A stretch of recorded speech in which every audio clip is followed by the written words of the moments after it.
Bonjour à tous et bienvenue sur cet épisode 22 de cette série Coach 60 où j'ai pour ambition de me former de manière indépendante dans le domaine du coaching sportif. J'aimerais faire un petit point avec vous avant de commencer cet épisode parce que je trouve ça important, ça fait partie du processus. Ça fait quelques jours où j'ai un rythme totalement décalé, je me couche très tard, je suis fatigué, je dors moins, donc je passe plus de temps à apprendre, plus de temps à tourner, plus de temps à monter. Comme je me répète beaucoup, le montage il est compliqué.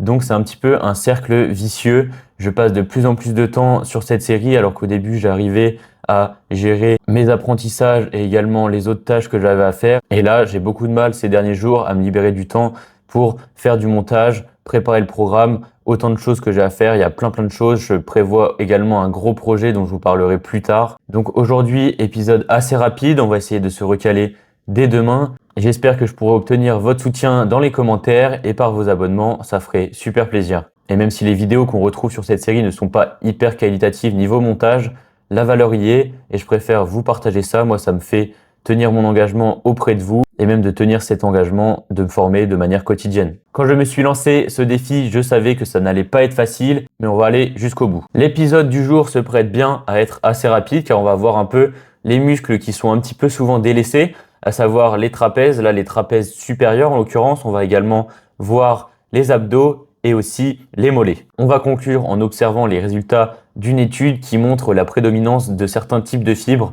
en fonction des muscles. Pourquoi j'ai précisé trapèze supérieur et non trapèze tout simplement? Car les trapèzes, on les a pas mal travaillés avec le dos. On avait vu beaucoup d'exercices pour les travailler, comme ils sont impliqués dans le rapprochement de nos scapulas des omoplates. On avait vu pas mal de mouvements qui les travaillent déjà. En revanche, les trapèzes supérieurs, eux, sont impliqués dans le haussement des épaules et là, on n'a pas vu encore de mouvements qui permettaient de les travailler directement. Donc les shrugs, un très bon mouvement pour les travailler. Tout simplement, on va servir de nos bras comme des crochets. Les coudes ne vont pas se plier lors du mouvement, les bras ne vont pas intervenir. On va chercher à rapprocher nos épaules de nos oreilles. D'ailleurs, cette photo, elle est un peu abusée, on dirait que je suis énorme, vraiment. C'est un mouvement très simple qui consiste à rapprocher nos épaules de nos oreilles et réaliser un haussement d'épaule sans pour autant faire de rotation avec nos épaules. On peut pencher le buste très légèrement en avant. C'est un mouvement où on peut avoir tendance à charger très lourd, mais faire attention. Ça peut être des charges lourdes qui vont être traumatisantes pour le dos si on réalise mal cet exercice, si on a un mauvais gainage, si on maîtrise pas la charge. Vraiment, faut la maîtriser. Aller chercher au maximum vers nos oreilles et contrôler la descente. Comme d'habitude, on contrôle notre mouvement. Il peut se faire soit aux haltères, soit à la barre, soit à la barre guidée, à la Smith. Pour travailler ces trapèzes supérieurs, on va également avoir le upright row. C'est ce qu'on va appeler le tirage menton. On peut le réaliser soit à la barre, soit à la poulie également avec une corde. On va retrouver le même principe, sauf qu'ici les coudes vont se plier. On va être vigilant à avoir les coudes toujours au-dessus du niveau du poignet. C'est des exercices où on va vraiment bien ressentir les trapèzes, normalement en tout cas personnellement. Et j'aime bien moi marquer une petite pause sur le haut de la concentrique pour bien cramer les trapèzes, pour ressentir encore mieux ces exercices. Passons maintenant au travail des mollets. Moi j'ai du boulot comme vous pouvez le voir. Mes mollets ils sont vraiment peu développés. J'ai beau avoir couru beaucoup, j'ai pas des gros mollets. C'est pas des mollets de marathonien ça.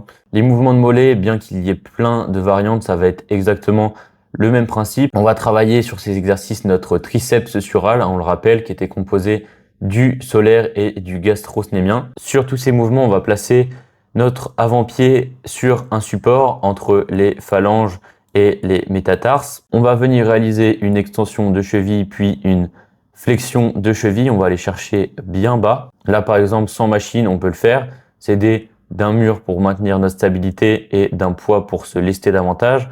On peut également le faire à la Smith avec un step. On peut également le faire sur une presse.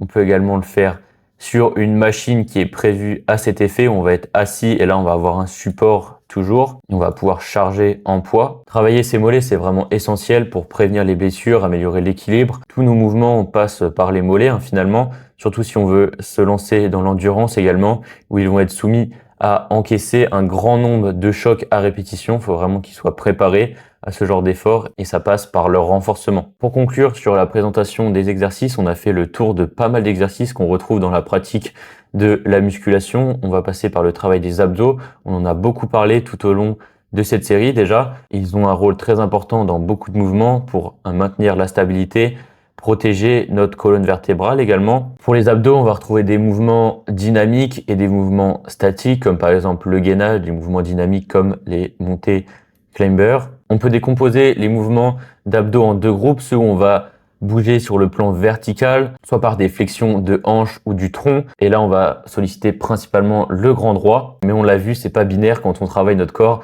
C'est pas un muscle qui travaille et tous les autres au repos. On va avoir également les obliques qui vont intervenir légèrement pour stabiliser ces positions, ces mouvements, si on est sur du mouvement dynamique. Donc là, on va bouger sur le plan vertical. Et là, on va bouger sur le plan horizontal. On va avoir des mouvements de rotation. Donc, on va venir faire intervenir nos obliques, que ce soit les obliques internes ou les obliques externes. On l'avait vu qu'il y avait les deux avec des sens de fibre qui différaient entre les deux. De la même manière, on va solliciter également le grand droit, le transverse lors de ces mouvements. Le transverse, on l'avait vu, lui, il est vraiment sollicité principalement par la respiration, tout ce qui va être exercice de stomach vacuum. En fonction de si on me le demande, je pourrais faire un contenu dédié sur le travail du stomach vacuum qui peut être très intéressant pour vraiment dessiner notre ligne abdominale. Pour conclure cette série de vidéos, on a vu un bon 80% de tous les exercices qu'on retrouve en salle de sport, je pense.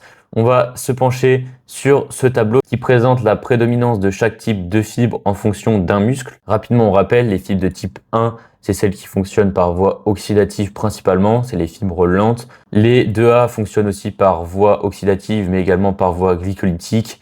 Et les 2B principalement par voie glycolytique. Pour les fibres de type 1, on va être plutôt sur des séries au-delà de 15 répétitions. Sur les fibres 2A, entre 6 et 12, et sur les 2B plutôt entre 1 et 5 qui sont plutôt liés à la force. C'est des tendances pour que vous vous rendiez compte. Cette étude ne couvre pas l'ensemble des muscles, mais ce qu'on peut remarquer, c'est que sur les deltoïdes, on a quand même une bonne partie de fibres de type 1, donc des fibres lentes. Donc ça peut être intéressant d'avoir des séries où on va faire pas mal de reps ou au contraire peu de reps parce qu'on va avoir également pas mal de fibres de type 2B. Sur le dos, on retrouve des chiffres similaires. En revanche, sur les biceps, on s'aperçoit qu'on va avoir beaucoup moins de fibres de type 1, donc de fibres de type lente. Donc pourquoi pas avoir tendance à privilégier des séries plus courtes. Même si c'est moins flagrant, ça va être un petit peu valable pour les triceps également. En revanche, les pectoraux, là, ça va être bien flagrant. On a 35%, c'est le plus petit pourcentage pour les fibres de type 1.